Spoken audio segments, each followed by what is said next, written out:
200K. Do you know what this number is? It is the cost of a bad hire of a senior data engineer. Between recruiting fees, lost productivity, and the time that I spend fixing your mistakes, a bad hire is a six-figure liability. That is why you are in the kill zone. Data shows that 60% of hiring managers decide to reject you in under 11 seconds. I don't read your resume, I scan it. If you don't prove that you can protect that 200K investment in those 11 seconds, you are gone today. We're looking at the math behind why you're getting rejected and how you can fix it. Stop blaming the algorithm. You think robots are rejecting you because you aren't a culture fit? You're dead wrong. 43% of rejections are parsing failures. That means that the ATS didn't even read your resume. It tried to extract the text and failed, then returned a blank profile. Why? Because you used some creative layout that you thought looked pretty. Graphics or complex columns are rejected by those ATS parsers. The fix here? I want a single column boring text document. No tables, no icons, no photos, just boring text. Recruiters waste 19% of their time looking at your face instead of your skills when you throw that face right up on there.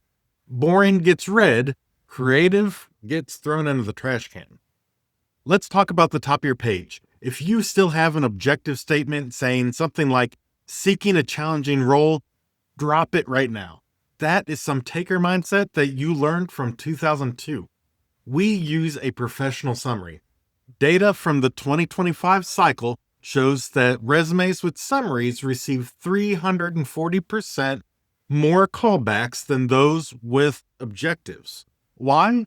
Because I want to know that you delivered, not what you want. The metric requirements that you need to have on your resume. You need to use the Google XYZ formula. I accomplish X as measured by Y by doing Z. The stats here, resumes with quantified achievements, dollars, percentages, latency, get 2.5 times more interview invitations. Here is what that looks like. Here's a weak example. Improved data pipeline efficiency.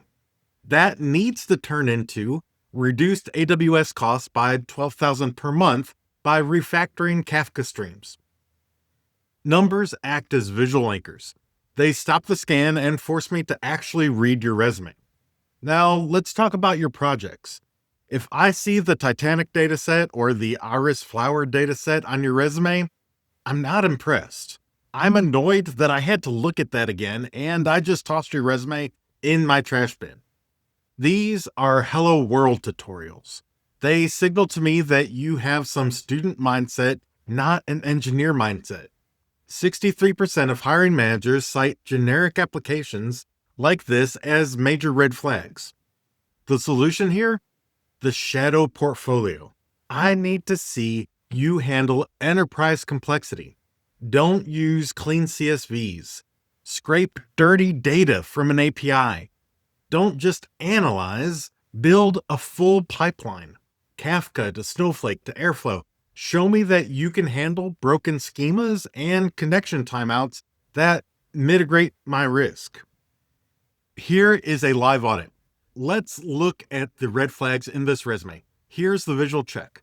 Are there 2 columns? Right there is your first parsing risk. Your header is listing data science, but you're applying for engineering? That's strike number 2. 77% of postings need a very specific resume for that position. Here's your bullet points. Responsible for maintaining a database. Right there, strike number 3, and you are out. Rewrite those bullet points as I maintained a 99.9% uptime for a 5 terabyte SQL cluster. Why? Metrics increase dwell time by 27%. That means the hiring manager is spending more time on your resume than somebody else's. You need to optimize for the F pattern. Put your strongest code to cache wins on the top left. That means move all of those bullet points that highlight the strength, the best piece of each of your experiences to the top of that section. The market isn't just tough, it's mathematical. You are fighting a 0.1 to 2% success rate if you're just blindly applying. You need to rig the odds in your favor, strip out the formatting, quantify the impact, and kill those Titanic datasets. If you want a machine to check your parsing score before I do, use the top resume link below. This is an affiliate link that supports the channel and is also a great resource that you could use to get your resume in fighting shape to give you the best chance of getting an interview. Now that your resume is in shape, go and check out this video to find out what the top 10 Databricks mistakes are that you're making right now.